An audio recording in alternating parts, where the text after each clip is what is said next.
What's up, y'all? Welcome to Original Gamers Cast. I'm your host, Patrick Ryan, and I'm joined today, as always, by Nolan Brown. Hey, everybody. And Joel Watt. Hello, friends. This week, we're going to be talking about Mike Tyson's Punch-Out!, or if you have other versions of it, it's it's Punch-Out! Featuring Mr. Dream. That's correct. Yeah. Yes, and which is essentially the same game. Mostly. Yeah, but we'll get into that later. Before we do, how you guys doing this week? I got a job, so Sweet. yeah. Yay, job. So that's cool. Jobs are good most of the time. Our church is hosting a homeschool co-op dance today. Nice. And so last night I had to go in and set up the sound for that. So like the DJ could get music from his laptop into our system. So Yeah. that was fun. Cool. Did someone just bite into an apple? What was that?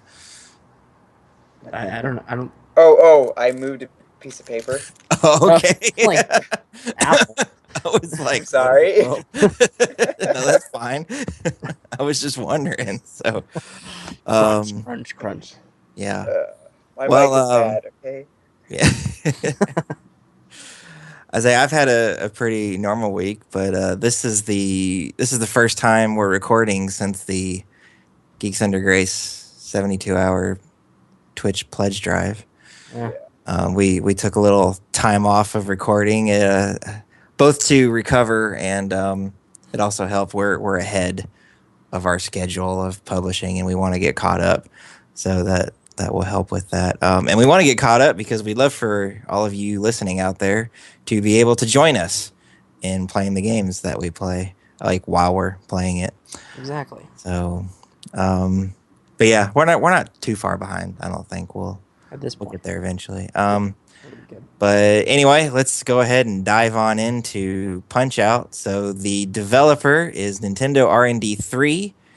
And they're actually known more for creating hardware than software. Yeah. Yeah. So like they did the N64 joystick. Like they were the ones that created the modern thumbstick. Okay, yeah. And they came up with the idea of putting a battery in a game pack to save your file. And that's Oh wow. Yeah. that's stuff we that can was talk them. about later. Yeah. Yeah. But That's yeah. So there's a lot of creative people in that group, absolutely. right? The publisher, of course, is Nintendo, Yay! as they publish most of the things that, especially these days, it's Yeah. Nintendo's publishing pretty much everything that you can play on a Nintendo console. Yeah. For better or worse. Yeah. Probably. I love worse. Nintendo, and I will support them till they die. Yeah. which might be soon. I'm sad. Yeah, I hope not. But Yeah, I hope not either. But man, anyway, we're gonna talk about old games yes, and how things are now. But right, and the good old days back when Good old Nintendo days. was I mean, running the show. they're still good today. Yeah. But anyway, So the director is it Genyo? I it's believe either so. Genyo or Genyo. I don't. Yeah, I would imagine Genyo, but I say that like I have any idea what I'm talking about. Mhm. Genyo Takeda. We're gonna Takeda. go with Takeda. Yes. He is also the producer of the follow-up to this game, Super Punch-Out!, Pilot Wing 64, Pokemon Puzzle League, and Dr. Mario 64. I've played Pilot Wing 64, and I would imagine Dr. Mario 64 is basically Dr. Mario. So. Yeah, with a story. Oh, okay. Wow. Yeah. That's right, huh? I did have like kind of a story. I Yeah, forgot. there was actually a reason behind like the viruses and the mega vitamins, and I think they added a fourth virus when you got far enough. Ooh, Yeah, change it's things purple. up. So anyway, Those blasted purple viruses. yeah. Puzzle League. Is that a match 3 game? It's a yes. Kind of, yeah. It's Tetris Attack, but with Pokemon. Oh, Yeah. okay. Tetris Attack. Thank you. I Yes, couldn't think of it. I knew it was one of And those. and the N64 has like this 3D mode where all the tiles are arranged in a cylinder. So Oh my gosh. you have to rotate the cylinder to get all your matches. It's Pokemon a Puzzle League is nightmare. insane. Wow, Like that the sounds a normal little like. sorry, go ahead. I'd say that sounds a little like Tetrisphere. A little bit like Tetris Yeah. Sphere. Yeah, Tetris Sphere was awful too. I gave away that game. Aw, I enjoyed it, but I mostly enjoyed it because the music was really good. The Okay. game itself, I didn't care much Yeah. for, I guess. Why do we play games? Because they're fun, not because of the music. The game was not fun. Okay, fair enough. The producer for this game is Minoru Arakawa. I read, is it Game Over? The story, kind of the story of Nintendo back before the Genesis and stuff. Now I can't remember. I'm pretty sure that's what it was called, but it follows him around a lot. So I'm familiar with his time at Nintendo. He married the daughter of former Nintendo president Hiroshi Yamauchi, Mm-hmm. and he was the president of Nintendo of America in the 80s and 90s. And he was very instrumental in helping Nintendo recover from the video game crash of 1984, and was involved in the creation of Nintendo Power. That I don't think I read in that book. I don't know if they overlooked it or what, but that's neat. He had a lot to do with Nintendo developing a really good relationship with the people in the United States. Back then there was still a lot of prejudice against Japan over the World War II and stuff. And so he was very instrumental in getting the Japanese companies much more welcome in the U.S. And in fact, he is the one who convinced Hiroshi Yamauchi to purchase the Seattle Mariners. Mariners. That's it. Yeah. Yeah. And in fact, today that family still owns a majority stake in the team. Yeah. In fact, I think if you go to the stadium, you order food on modified Nintendo DSs or something like that. Yep. Yeah, That's legit. that would be Yeah, pretty I think cool. I would. What's his name? Yamauchi's shares actually went to Nintendo, so the company itself owns the team. Yeah, I did read that somewhere. Mhm. Yeah, so it's not the Yamauchi family that owns it. It's Nintendo of America Right. that owns the Seattle Mariners. Keep wanting to say Seahawks, and that's wrong. Right, that's the football team. Yeah, no, they own a baseball team. Just one more reason why when people are like Nintendo's going out, it's like you don't understand the many different things they have their hands in. Even if video games doesn't work, they will be fine. Yeah. They've been around for 150 years. Yes. They're going to be okay. They're gonna be okay. The composers for this game, there are 4 of them. Koji Kondo, obviously a big name that everybody knows, a composer of Mario Brothers, Legend of Zelda. But then there's these other 3 individuals. One of you guys want to take a stab at saying these names? It's Yukio Kaneoka, Akito Nakatsuka. Okay, that's a weird name. And Kenji Yamamoto. All right. I recognize Kenji Yamamoto's name for some reason. At least the last name sounds familiar. Yeah. I don't know about the first. And I really like the soundtrack for this game. Yes, it's very memorable. Yeah. I mean, this was the first game that Koji Kondo actually got to work on, too. Okay. This was his very first game. That's cool. That was cool. Yeah. Yeah, I don't think he's actually credited. Like, that's one of those fun facts that people bring up. At the end of the game. Yeah, it's one of the small things. Yep. The series is created by the guy who directed it, Genyo Takeda. Takeda. Yeah, that guy. And then Makoto Wada is the artist, and they also made Star Tropics. Yeah. So, and we've briefly talked about Star Tropics before. I think on our Zelda. Yeah, I think it was on episode probably. Yeah. Star Tropics is more RPG and harder than Zelda. Yes. Because of bad controls, not that it's a difficult Right. game. You can play this game on the NES, the Wii Virtual Console, the Wii U Virtual Console, and the 3DS Virtual Console. So the NES version is the Mike Tyson's Punch Out, and At the then beginning, right, like for 3 years. Then it Yeah. like in I think it was 90. They're Yeah, but the re-release. yeah, the Yeah. re-release. Their Punch Out license. featuring Mr. They let the license run out because Mike Tyson lost. So Yes. Yeah, he was undefeated up until then. yeah. Mm. So then they just let it run out, and then afterwards they made Mr. Dream, Yep. which is the there's Virtual Console version. there's an arcade cabinet for this as well, right? The NES game is based on an arcade game. Okay, Yeah. That's what I thought. So the game came out. The original release was October 1987 in North America. Oh, it came out here before it came out in Japan, It did. which November 21st of the same year, 1987, and in PAL regions on December 15th, 1987, which I would imagine back then PAL regions was really just Europe. Probably. Yeah. I'm pretty sure. I don't think they had a presence in Australia or anything. It was minor, but it Yeah. was there. Mm-hmm. Video games have really come along in the last 10 years in Australia. And it's amazing to me how now games release worldwide on the same day, and that publishers are able to pull that off. Yeah, Yeah, it used to be years between regions sometimes. Right. It was bad.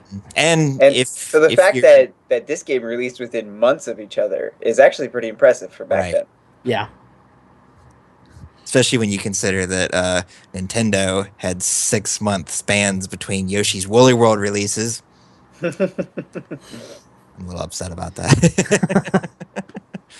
But I like that game, so I'm glad we finally got it. So moving on to the presentation, I will go ahead and say right up front, I played this on the NES a long time ago, but I never owned it and put any real time into it until we decided to. Actually, that's not true. I owned it because when Wii U Virtual Console launched, they were selling games for something like 30 cents a pop. Yeah. And this was one of them. So I went ahead and, because I was like 30 cents, what do I have to lose? So I went ahead and got it. But I didn't really spend any time playing it until we decided to do this episode. So my knowledge of it is not very extensive because I found out really quickly I'm not very good at it at all. It's a really hard game. It's a lot, and it's a lot about memorizing, like picking up on the little things. That as with any old NES game, it's all memorization and timing. Yeah. Mm-hmm. And as I've gotten up in age, I say that like I'm an old person. I'm only 31, but my ability to sit there and memorize patterns is, I can memorize I still remember patterns that I had memorized when I was a kid. It's memorizing new patterns that I'm like, I'm not prepared for this. So let's talk about how this thing looks, how it sounds. The one thing that stuck out to me, and really because he's kind of the referee in a lot of their early sports games, is that it's either Mario or a character that is very intentionally designed to look like Mario. No, it's Mario. It is Mario. Okay. Yeah, so one of the opponents says it in one of his taunts. Okay. Yeah, and actually, in our trivia section, it's written down that Takeda asked to put him in the game, but I heard that Takeda actually snuck him in the game without permission. Ooh. But Miyamoto allowed it. Yeah. Yeah, that squirrely rascal. See, that was a pretty popular thing back then, was sneaking things Mario into everything into game. Well, just sneaking things into games in general. Yeah. And then later down the road, especially things that you wouldn't necessarily stumble upon just through the course of playing the game. And now that we've got people hacking games and emulating, and people really Data getting into the mining. code. Yeah, these things are coming out. Obviously, Mario is not hidden; he's right there. Obvious, yeah. And very very intentionally he's supposed to be there. So I'm reading here in your notes about the wireframe model. So I'm pretty sure in the Virtual Console version that I'm playing, is he not solid? No, he is in I the was thinking he arcade was. game. The arcade game Okay. that first came out Yeah. in 1984, I think it was. Mhm. The player character was a wireframe model, so that way you could see through him to look at your opponent. Okay. But when they ported it to the NES, they realized that the NES, couldn't do that. Right. So they turned him into Little Mac. They made him tiny so you could see over him and to see your opponent. Okay, so he's bigger in the arcade version. Yeah, actually, the Yeah. NES version is a complete redo of the arcade version. It Oh. doesn't look anything like it. It does. Yeah, it's it's very different. Think like Genesis graphics versus NES graphics. Right. Like Okay. That's how big of a difference it is. Interesting. And we obviously talked about the music is really good. I think the first time I ever really paid attention to the music in it, like I said, I didn't grow up playing it, but there is like a rearrangement of that song in Super Smash Brothers for Wii U, and it's really really really good. I was surprised when I was listening to it. I was like, wow, this is on Punch Out. I guess I just never paid much attention to the music in that. That's because you're focused on very Yeah, that's true. Yeah, I'm focused on not getting my lights punched out by the Glass Joe and all those crazy Glass Joe. What? Yeah, I don't know. I think let's see. When I was playing it, I beat Glass Joe and the second guy. Von Kaiser. Yeah. Okay, yeah, but I don't know that I ever got past. You didn't beat Piston Honda? No. Mr. Japan himself? I'm pretty sure I never even made it that far. Yeah. No, I love that game too because it was or the music for that was like probably my top 3 video game music. Mm-hmm. Is this one here? Like, I'll probably get in trouble for this, but like in front of like Mario music. Oh damn! Yeah. I know. Statement there. I know. Yeah, wow. I mean, well, Zelda's #1, and then Yeah. it's this and Mega Man 2 Dr. Wily's Castle are like tied. Oh Wow. man, Mega Man 2 music. Like there isn't a bad track in that game. I know. Mm-hmm. But We got Nolan over here. He's going to be the controversial one. He's I'm all always like the controversial one. He's all like Ocarina the of Time's better than Link to the Past, and now Punch Out music's better than Super Mario Brothers. If we ever get a following for this podcast, you're gonna get all the hate mail. Yeah. You stupid kid, what do you know? Oh, I shouldn't put words in their mouth. Give them ideas. Right. You can tweet Nolan. And no, I'm just kidding. Send your hate tweets at. Right. Anyway. I can take the heat. So Nolan, you're the one who picked this game, so I'm assuming that means you played it quite a bit. So why don't you take us down memory lane? Yeah, I mean, I didn't have it growing up, but it was like a couple years ago. In fact, I only like actually got it because I saw the Game Grumps play it, and that was the first game with Dan playing. He was like the second one, and that was like the first game that they played, and he finally beat it. But I saw them play. I was like, that looks like a lot of fun. And then I started playing it, and I realized how incredibly hard it is.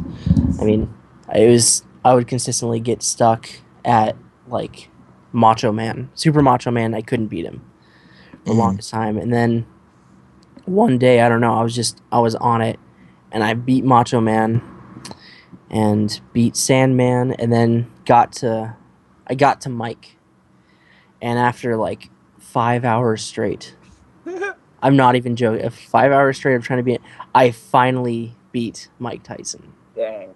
and Mhm. it was I know on the actual NES version too. So I'm just like, which I Nice. guess makes sense because it's actually Mike, but it was Mhm. just like and I've yet to be able to replicate it.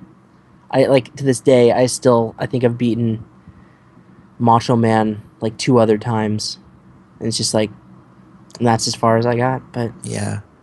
it's Yes. yeah. I think Super Macho Man, at least on the Virtual Console version, is the last one you fight before Mike Tyson. Yeah, So Mike Tyson is like the secret boss. He's a super boss for all intents and purposes. he is But Mhm. definitely a super boss. so Super Macho Man is the final boss, Yeah. really. Okay. And yeah, I was able to save state my way. I got about halfway through the game. I want to say I got stuck at Soda Popinski. This when we were playing through this, got stuck at Soda Popinski, and I finally said, "Screw it! I hate this game. I'm just gonna save scum my way through it." And I got Mhm. to Super Macho Man and wasn't able to beat him. My thumbs were getting calloused and sore. Oh Oh, gosh. this is one of those games where it's like this and um shoot, what's that game? Oh no, what's it called? Battletoads. No, screw Battletoads. No. Oh Uh, no. but Oh no, what was it? I can't help you. Was that like old Western show? It was the same name. Oh Gunsmoke. yes, Gun Dot Smoke. That is the other one. It's like that would kill my thumbs. Like I had I've cramp. even heard of that. Okay, I've heard So of the show Gunsmoke. I've Yeah. never heard of the yeah, game. there's a game that is also incredibly difficult. Is basically you're just walking and you can go left and right, and you can shoot left, you can shoot right, and you can shoot straight based on if you hit A, B, or A and B. Yep. And I just Googled it. He's not lying. yeah, It's a thing. it's really really hard. I I wonder think I if got the dot is there to avoid copyright. that's Yeah, straight because up it's why the nothing dot. like a That is show. why it is there. That's funny. Yeah, We'll just add a period. No one will notice. no, it'd be fine. The name Soda Popinski. That's Oh, ridiculous. did you get down to that part? Did you see that? Yeah, No, that's not his original name. I'm reading the notes here, and I'm like, Vodka what in the world? Drunkinski. Yeah. This So, game. you have a note here next to King Hippo. Does that mean because you've got this thing here? A lot of the opponents reused assets. So Mhm. King Hippo is the only completely unique character in the Yeah, game. Pretty much, Okay. yeah. He yeah. was a It's a lot of. character on Captain N, was he not? Yes, Yes, he was one of the henchmen. Yes. him and Eggplant Wizard. Yeah, Mhm. Eggplant Wizard. Oh From man, Kid Icarus. get it, Chris. Yeah. I don't know why. Every time I hear Eggplant Wizard, I think of Pinball Wizard, and I don't. And I want to sing. He's an Eggplant Wizard. There, Eggplant Wizard. there you go, Weird Al. You can have that one for free. Yes, you can have that one for free. I don't. Just give Joel a credit. He does not take suggestions, by the way. Oh yeah. That's what I've heard, yeah. Mhm. Like the only suggestion he's ever taken. We're going on a tangent. The only suggestion he's ever taken was from Madonna herself with like a surgeon Oh. when she won a Grammy. This was back when everybody knew that if you became successful, you got a parody by Weird Al. Yeah. And so she's like, "Well, now that I've got a Grammy, I guess Weird Al is gonna make like a surgeon." And he heard it, and he's like, "Why not?" There you go. If you get her blessing, why not? Yeah. Right? Mhm. Anyway, back to the Right. game. Yeah. Yes. So in the arcade version, there's apparently not much of a story at all. Nope. Nope. Which Why that would makes there be? It's made sense. to eat your quarters. Right, and the Yeah. longer you're standing in front of it, the less time you're shoving quarters in it. So Mm-hmm. just get you through it. But the NES version added a story. Of course, the character gets now the character is named Little Mac in the NES version. Does he have a name No. in arcade? He does not He have does a name. not have a name. No. So he's supposed to be you, I assume. Yes. Yeah. So that He has makes green hair. sense. He has green hair. I Yes. like that. Mm-hmm. So the wireframe version of Little Mac in Smash Brothers, because okay, so Little Mac is in Smash Brothers, if you don't know that, which I was surprised it took them that many Smash Brothers games to add him. It's like he's the one character in Nintendo's roster that is actually from a fighting game of sorts, and he's not in their fighting game. That he first showed up as an assist trophy, like right, in Brawl. But he has a costume that turns him into the wireframe. That's correct. Yeah. I don't play as him much. Is his hair green when he's? I think one of them. So. Okay. Yeah. So a nice little callback to the good old days of Nintendo, which they do a fairly good job with. Yeah. I actually would have been surprised if he wouldn't have had green hair in the wireframe version.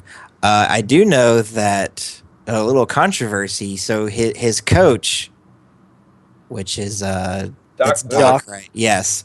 There's a lot of people that seem to think he's kind of a caricature of African American people. Everybody the entire game is a caricature, right? But I know that for some reason people tend to latch on to him as being particularly because you see him the most, right? Yeah, well then. Two, I always would forget what. Never mind. That's the Wii version. Just kidding. Never mind. Okay. I'm just gonna stop that there. I was gonna say something, and then yeah. I actually heard the Wii version was pretty good. It is. It's harder somehow. Yeah. Yeah, I've heard that too. That it's somehow harder. Do you play it with the Wii remote as a NES controller, or do you actually stand on the balance board and use the nunchuck and remote, so you can dodge and punch in real life? That's cool. Yeah. And then the which makes it incredibly difficult, but right. Then the super boss for that game is it's Donkey Kong. So much worse. Yeah. Okay. Well, I was gonna do a secret thing, but fine. Oh, okay. Sorry. It's okay. No. It's okay. Spoilers. It's Donkey Kong. It's Donkey. No, yeah. It's and apparently it's just ridiculous. Just nope. Have fun. You thought Mike was hard? Here, you're gonna fight Donkey Kong and you're gonna lose. How about an 800-pound gorilla? Yeah. Literally, yeah. It's.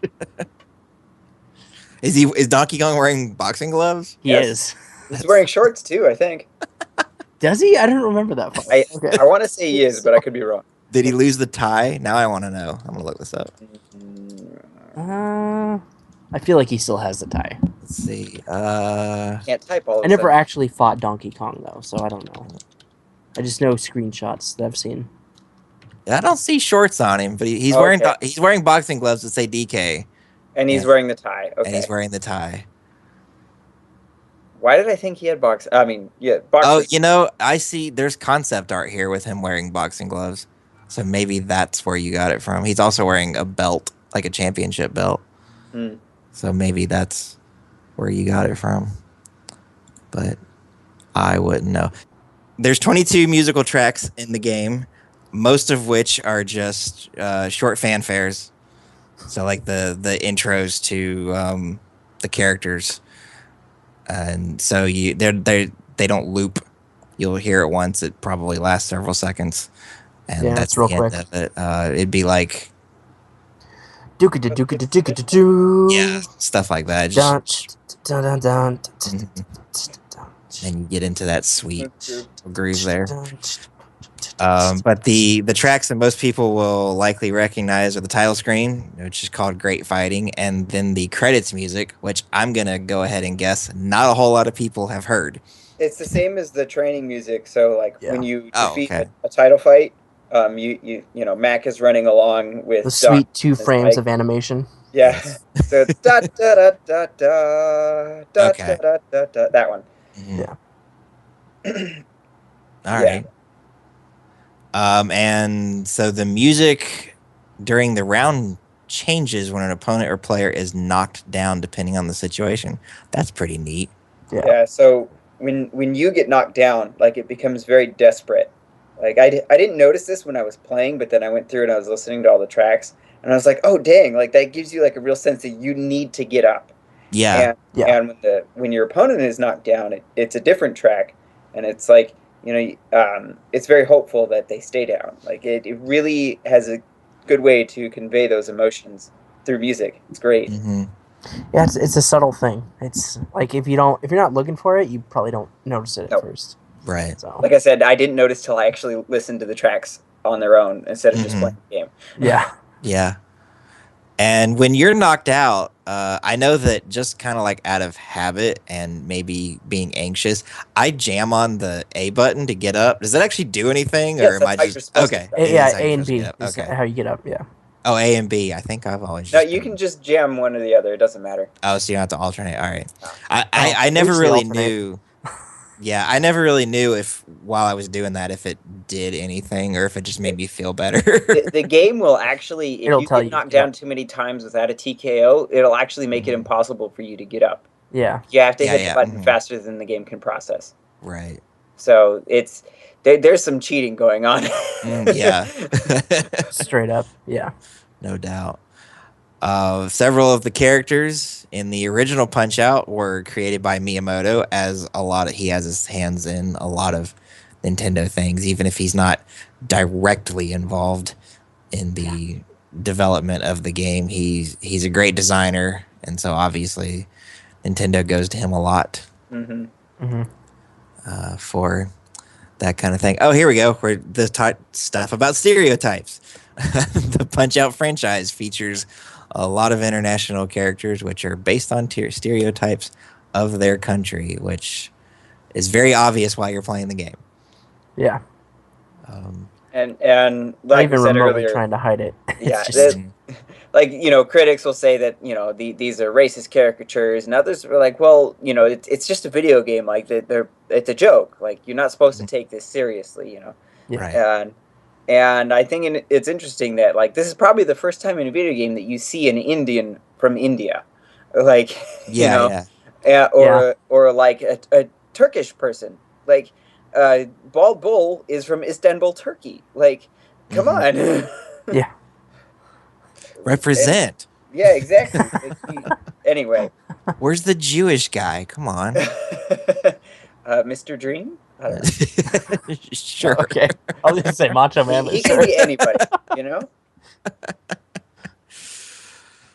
Yeah, I guess it was a different time. I personally, be it right or wrong, I tend to think that stereotypes are they're stereotypes for a reason, and I think most of the time, I mean, as long as they're not mean, Yeah. I think they're funny, and I say that as a Irish Jewish person, and I can't think of too many caricatures of Jewish people, but I know Irish people Irish in people. media are generally portrayed as useless drunks, and I, There was an I Irish person in the Wii version. yeah. Yeah, that came out. Hmm. Actually, his last name is Ryan as well, so that's kind of funny. There you go. See, And I'm represented. another Irish stereotype is that they all want to fight. Yeah, they're all really, Yeah, they really want to mean fight, fighters. and they're drunk, and if they're short enough, they probably have a pot of gold at the end of a rainbow somewhere. Aye, laddie. And so, like I said, I personally think that stuff is humorous, and again, as long as it's not mean or cruel, I don't see a problem with it. But it is a new day and age, and maybe I'm just a product of the time that I was born in. Could be. I mean, to me, like the kind of the racist part of in this game is racist in the same way that Blazing Saddles is. Yes. It's like it's so racist that it's not. It's making fun of racism. Right. It's absurd. Exactly. Yeah. So I actually really enjoyed Blazing Saddles a lot. I know exactly. That's what I'm saying. I'm like, well, it's My uncle bought me the VHS tape. So this is how long ago that was. But I was still relatively young. And my dad thought it was great. And he was like, yeah, you and I will watch it together. But my mom didn't think that was such a great idea. yeah. But I enjoyed it. I liked it. I saw that it was poking fun of people who are overly racist. Yeah, exactly. So, but, yep. Mm-hmm. So that's how that goes. So, moving on to the cultural impact of this game, it's there's there are not very many boxing games. You've got the Electronic Arts boxing game, which I don't think they put out every year No, but No. anymore. it's Fight Night, right? Is the one you're Yes, thinking that's of? what it's Yeah. called. Mhm. Yeah, I haven't seen one And in a while.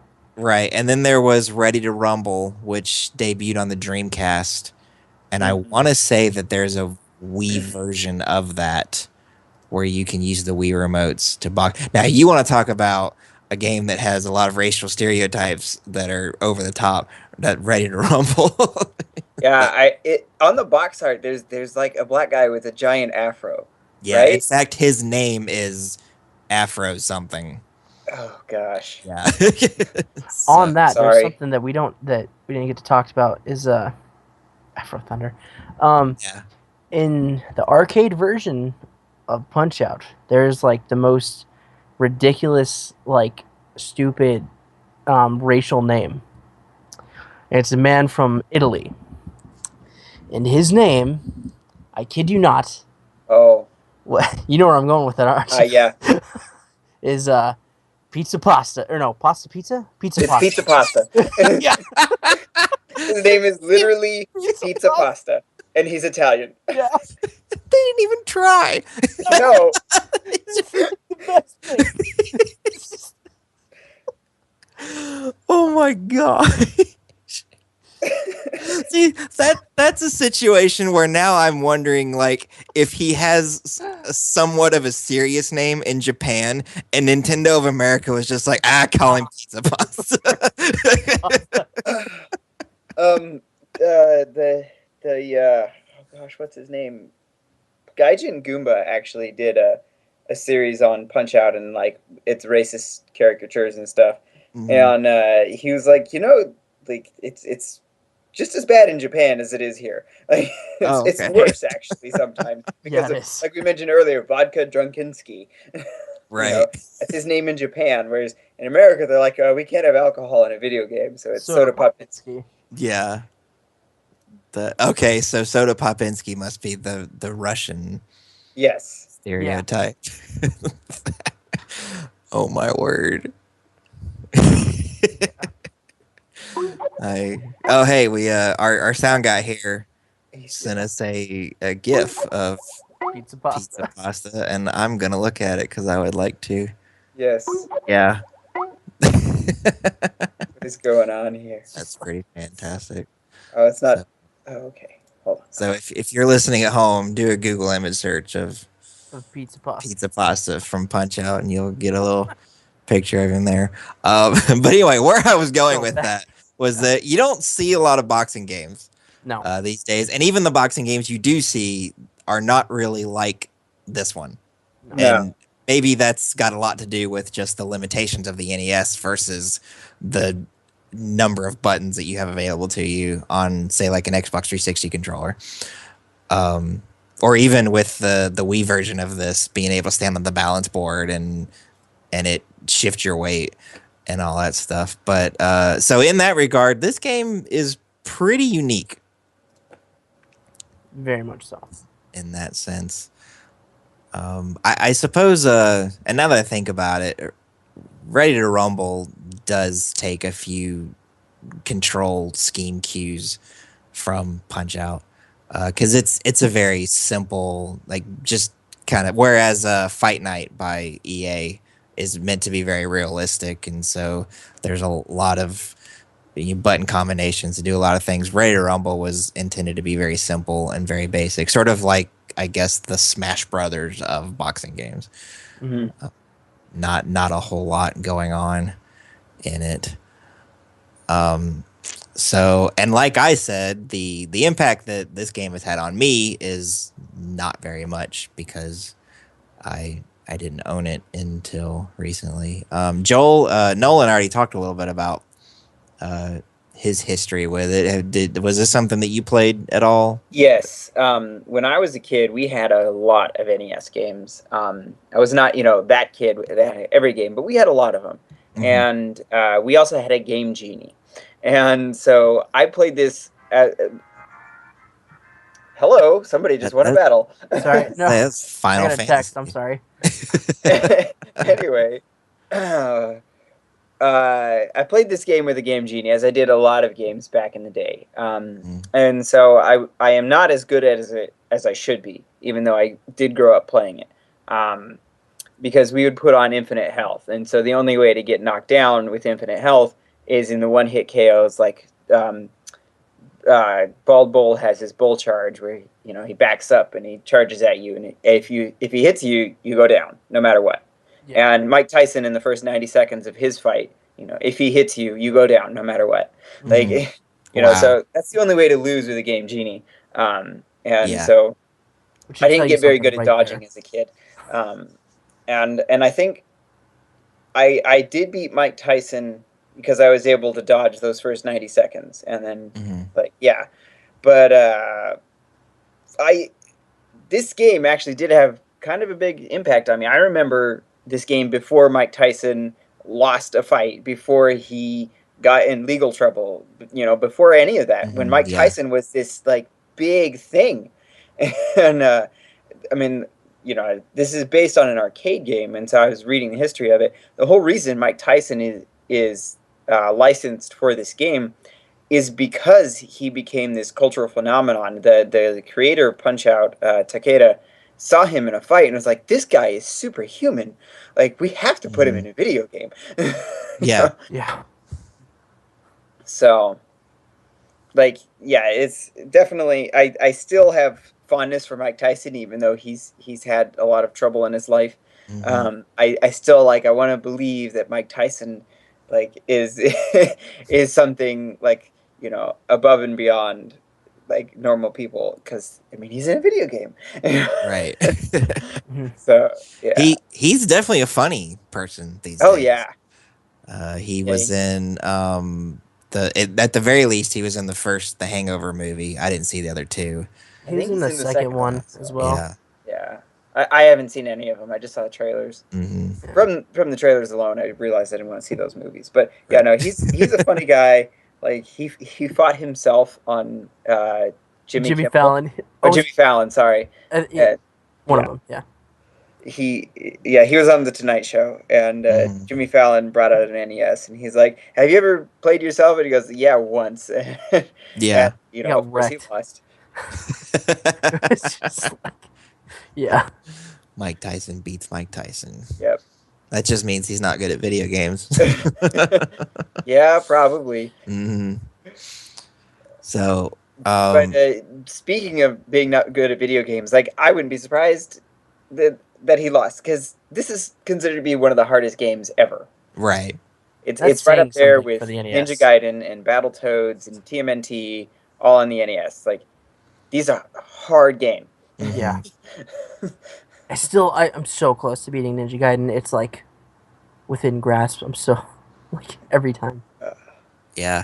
I didn't sit down and play it long enough to really determine, but what would you guys say? Because we talked in previous episodes about there's hard because the game is just genuinely challenging, and then there's hard because the game was not designed very well. Oh no, this is challenging. It's challenging. Yeah. You can if you become good enough, your reflexes will develop to the point where you can't not take a hit. You'll dodge every punch. Yeah. Because you can see it coming. Yeah. But you have to get to that point. You have to be able to memorize their tells and react quick enough.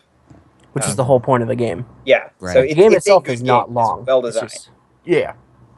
Miyamoto is famously quoting as saying, it takes time to make I'm misquoting this. It's it takes time to make a good game, but a bad game is bad forever. Oh, the delayed game will be good eventually. Yeah.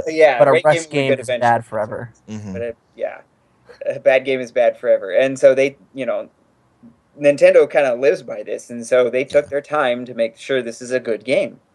Which is why I will gladly wait for Zelda Wii U and Star Fox Zero. That's right. That's how I felt when Nintendo delayed Star Fox Zero from March to April. Of course I was bummed out that I was gonna have to wait an extra month, but at the same time, I've seen polished. Right, and they actually yesterday. So again, like I mentioned at the beginning of this, we're recording quite a bit ahead of time from when you guys are going to hear this. But so at the time that we're recording, the day before, right now, there was a Nintendo Direct that Mhm. had Star Fox Zero in it, and it from the E3 footage that they showed last year to now, it looks like almost a completely different game. Yep. It's that much better looking, and if that month that they took to polish it is what it needed to get to that point, hey, you take all the months that you need. Yeah. And I say that about Zelda Wii U, even though I really, really, really, really want that game. But I know. waiting in my mailbox is actually Twilight Princess HD. So I Yeah, got I gotta go pick that up after this. Makes me Yep. so sad. So sad. hmm but back to Mike Tyson. I see here that so the game was first available in Japan as a prize for winning a golf tournament. Yes. Yeah, the NES game Golf. Remember that? Oh, Yeah. okay. So not an actual. Not an No, no, no, I no, was actual like, golf no, no. tournament. what? Yeah. Yeah. It was the gold cartridge version. Yes. Okay. It One of the ended very with rare Macho- Famicom Gold cartridges. Yeah. Okay. I was really like, first of all, I didn't know Japanese people played golf, and secondly, what does this have to do with that? Japanese play golf, yeah. I'm sure they do. Just Yeah, not something I ever but thought of. what does the game Golf have to do with Mike Tyson's Punch Out? You know? I mean, other Well, than I guess it's another Nintendo game, I don't really know. it was just a thing. Like they Mhm. had a tournament. You know, win the NES game or win at the NES game Golf, and Yeah, you can your prize is the Mike Tyson's Punch Out for the that Famicom. Yeah. that is very interesting. Actually, I don't think it was called Mike Tyson's. No, it was just It straight punch was, out. yeah. So Macho okay. Man was the last Yeah. last boss. So the history of Punch Out on the NES is it came out first in Japan on the Famicom as a prize for winning the golf tournament, Yeah. and then Mike Tyson's Punch Out came to America. So the first retail release was in North America, Okay. and then it was released in Japan as Mike Tyson's Punch Out due to the success in America, and Mhm. then the PAL regions got it a month later or whatever. Right. So yeah. Indeed. And so, what's this about? An unofficial sequel called Gosh, Power okay. Punch Power 2. Punch 2. Power Punch 2. So I can't remember which game studio it was. I'd have to look it up again on the Wikipedia article. But this Australian developer, I'm sorry to all you Aussies, but this is going to make you look bad. Like they were like, "Oh, hey, let's let's make a sequel to Punch Out." And Nintendo was on board. They're like, "Yeah, sure." Cuz Mike Tyson hadn't lost a fight yet. Mhm. And so they started development, and then things started taking a turn for the worse, both with the game and with Mike Tyson. And Yeah. so eventually Nintendo was like, you know what, we don't want to be involved with this. And so the game was finally released as Power Punch 2. And there's no Power Punch 1. Right. No. And they didn't even change the main character to look different than Mike Tyson. Oh, wow. Yeah. The story is that Mike Tyson is boasting about how he could beat anyone in the world. And this transmission gets picked up by space aliens. And so, yeah, right? Yeah. And so the aliens challenge him to the intergalactic fighting federation or whatever. And so you have to go through the galaxy and defeat all these aliens as Mike Tyson. Or, well, whatever this guy's name, Mike Tuffman or something. Oh my gosh, I love the 80s so much. I know. Isn't it great? For those of you who are not blessed with being born early enough to remember, I'm sorry. The 80s were wonderful. I mean, so good. cocaine did a lot of crazy things. And I'm glad that I missed it, but at the same time, I'm glad I can look back and laugh. Right. Yeah, like I was born in 84, so I don't really remember anything about being alive during the 80s, but I would certainly have memories close, like in the early enough 90s, that some of these things from the 80s are still very fresh in my mind. So I love here. So I'm also sorry that for those of you at home, our sound guy is finding us pictures of this stuff, and they are Fantastic. quite a sight to behold. Yeah, it's something. Mhm. Yeah, I'm gonna try and send a link to the box art. We need that's what someone needs to find these old games and make sure that you can still play them legitimately somehow. I understand that a lot of these things you could probably get ROMs for. I personally do not do that kind of thing, but at the same time, if you're that kind of a guy, I'm not going to judge you one way or the other. So this box art that you sent, it actually has the official Nintendo seal of quality on it. Yeah, I mean That it's is not published by Nintendo, but right. they were able to get it past their quality control. That's It's fantastic. still a bad game. There were plenty of bad games released on Oh, NES. oh yeah. And this guy on the cover, that's definitely Mike Tyson. Yeah, Absolutely. There's straight up. no question about that at all. But this game Oh, has had several successors officially.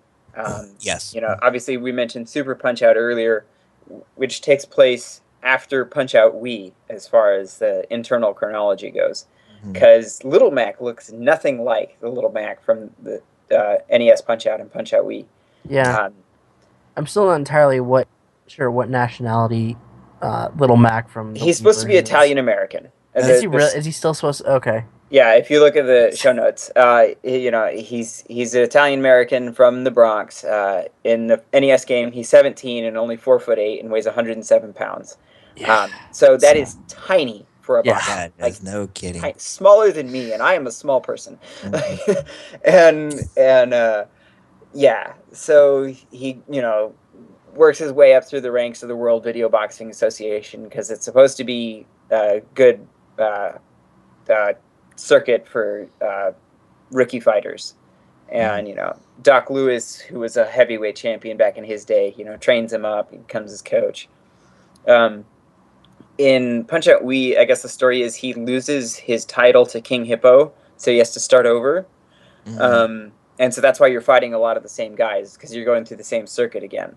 And Okay. and then in Punch Out, a Super Punch Out, Mac has broken off from Doc Lewis and changed his look. He's gotten a makeover, so he's darker skin color. He's got bleach blonde hair. And he again is going through the same circuit, but there's different guys. A lot of the same. Like Bald Bull is in almost every iteration of Punch Out. Yeah. Mhm. So, so yeah, that's the story of Punch Out, and its impact. I still need to get Punch Out Wii. I played it on a friend's Wii years ago and never picked up a physical copy. Yeah. And if there's a physical copy easily available, I don't want to get the digital version. That's how I Right. am. I'm the exact same way. I like my Yeah. physical games over my I certain conveniences of digital games I definitely like, Hmm. but yeah, Oh yeah. I'm a So physical copy speaking of guy. that, I was moving into this. So there are two classic game stores within driving distance of me, and I went to both of them, and Mhm. neither had Mike Tyson's Punch Out. And it's been 2 weeks, and I haven't got a call back from the second one that said they would when they get it in. Yeah. So When I mean if. Yeah, yeah, if well, I mean, the girl, she was pretty helpful. She's like, yeah, it comes in every once in a while, So, yeah. I wish I and had used game stores near me, but I do not. You need to I come to was really happy California. when I That's why. discovered. Apparently, yeah, Florida Yeah. just doesn't have any, Yeah. You in I April. guess. Hmm. Need to move out here. Sure thing. I'll just when my wife gets home from work, I'll be packing. Where are we going? California, because they Yeah. got used game stores out there, baby. Oh well, I think that's probably gonna do it. What I want to point out that if you're good at this game and you can go from beginning to end, you can beat this in much shorter time than we spent talking about it, Yeah. Yes. because it is not a very long game at It's all. not. I think I saw a blind playthrough, like literally blindfolded. Oh And wow. he did it in 48 minutes. Whoa. The fact that he could do it all Yeah. is impressive to me. Well, if you have the volume up enough, there's enough audio cues where you can. Right. But that's I would still pretty imagine so. impressive. Like, Hmm. dang. Yeah, I can't beat it, and I'm looking at I it. know, right? So that guy's definitely better at this than me. Well, so as we wrap up, I've noticed because I went back and listened to some of the episodes. The very first episode, I asked everybody to plug stuff where they are, and I have not done it since. So before we leave, we definitely need to do that. But before we get to that part, we like to talk about the game just briefly that we're going to play next, so that you guys can be playing it along with us. And I am next in line.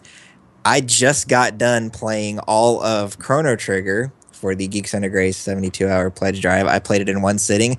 I failed to beat it, which that made me sad. Not because I didn't get to the end. I did get to the end, but the final boss just crushed me over and over and over again. As he can do. Yes, so I definitely need some grinding that I've got to go do. But it's a Japanese RPG for the Super Nintendo. It's a fantastic game. So it's on, like I said, it's on the SNES. It's also on Wii Virtual Console. It's not on Wii U Virtual Console, which is Lame. disappointing because that means you need a Wii remote and a classic controller. You can't just play it with the Wii remote. You got to have either a classic or a classic Pro controller. Or you could be like me and you can get the DS version of it. Yes, the DS version is I could not fantastic find way the Super to Nintendo play it. version. It's Yeah. also available on PlayStation. It is available on PlayStation. If that's what you have, go ahead, and I recommend. The game is good enough to go ahead and get it, but I've heard that the PlayStation version, even with you playing it on a PS3, has awful load times. I don't know that because I haven't played it myself, but that's word on the street. So if you have a Wii U, I recommend getting the Wii version because that is a straight port of the Super Nintendo version. The DS version is a great way to play it, but it is based on the PlayStation version. It obviously doesn't have the bad load times Nope. that the PSN version does, but it has all the anime cutscenes that were added to the PlayStation version. Beautiful. And it also has a extra dungeon thrown That's what in. I've heard. Yeah. For good measure, and we'll talk more about why that's in there when we do it. I do want to go ahead and say so that you guys can be looking a little bit further into the future because this game would be a long game for y'all to play. A couple episodes after Chrono Trigger, we're going to be playing the original Pokemon, so red, blue, and yellow. So if you're hearing this and they just came out on 3DS Virtual Console, so if you're hearing this and you want to go ahead and get a jump on that game, we'll be playing that a couple episodes from now. But I wanted to go ahead and mention that so that because those games, they're not short, you can be playing those along with us. Anyway, I think that's all I got to say about that. So, Nolan, if people want to look you up, how would they do that? Well, there's my Twitter, which is just Bassman214. That's like bass guitar, BASS. Mm-hmm. So not all your bass belong to us. But. No, not quite. There's that. There's I have YouTube that I am gonna get back to doing that because I have Dark Souls 3 is coming out, so I'm just gonna start when I get that, just unwrap it and just start doing that and just go blind. So that'll be fun. That's let's see, yeah, that's also Bassman214. So and Twitch, Icy White Falcon, things like that. Eventually, I'll do more things like that. Okay, is there a story behind the Icy White Falcon? I don't know if I asked you that or not. There is. I feel like everyone wonders because they're like, that is interesting. Or because everything else is Bassman, and then there's this random. Yeah, it goes back and forth between the two. Mm-hmm. My main one that I like to do is Bassman214, just because that was my nickname I called myself, and then it finally caught on with other people. So I assume you play bass guitar then, right? I do play the bass guitar. All right. I slap the bass. Mm-hmm. Slip it to bassman. Nice. Which is where that's from. And But the Icy White Falcon is like my best friend's gamer tag is Fiery Blackhawk, which was literally like he didn't know what to do it, so his friends were just like, we're gonna make that. So when it came time when for I think it was the first one was Twitch, and Baseman 214 and all the iterations that I like to use were already taken for some reason, which is weird. Oh. So I was like, okay, I was thinking, and I was playing with him the other day. I'm like, okay, I'll make it like that, but like the exact opposite. So it turned to Icy White Falcon instead of Fiery Black. Even though the Black Hawk in this case is a Black Hawk helicopter, but yeah, no one needs to know that. That's besides. That's right. Yeah. Oh, all right, cool.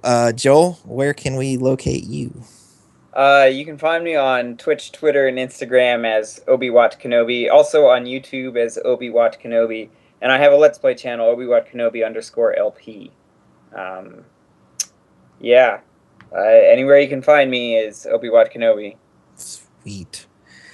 And I am on Twitch as it's twitch.tv/HugeCowPatty, spelled just like it sounds. Yeah. No spaces. Of course, I told the story of where that ridiculous name came from on the Halo episode of the podcast. So if you missed that, go back and give that a listen.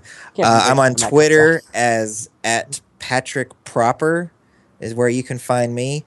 And our sound guy, LJ, is letting me know that we are on Instagram as official.ogcast. And I know we're on Twitter, and I want to say it's official OGcast without the period. I should really have this pulled up so that I know. But even if I'm wrong, if you open up your podcast app and look at this episode, all of that information is attached to it with links and whatnot. So right now, it's really just for our official podcast feed. There's the Twitter feed. There's Instagram. And if you guys have and if you guys are listening and you have suggestions or you have questions that you want to ask us, go ahead and tweet at us. Just tweet at us at the Twitter, and you probably don't need to hashtag it anything unless you just really want to be fancy or whatever. So anyway, I'm getting to the point where I'm rambling. So that'll do it for this week. Start playing some Chrono Trigger so you can join us in the conversation on that, and we will see you next time. Cool. Bye, everybody. Be good, humans.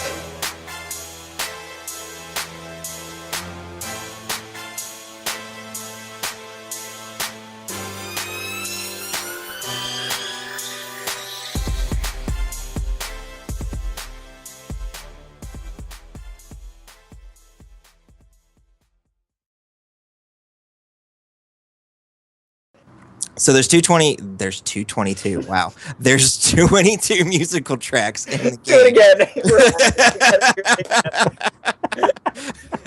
Okay. Take 3. You got some bloopers now to work with, LJ. There we go. All right.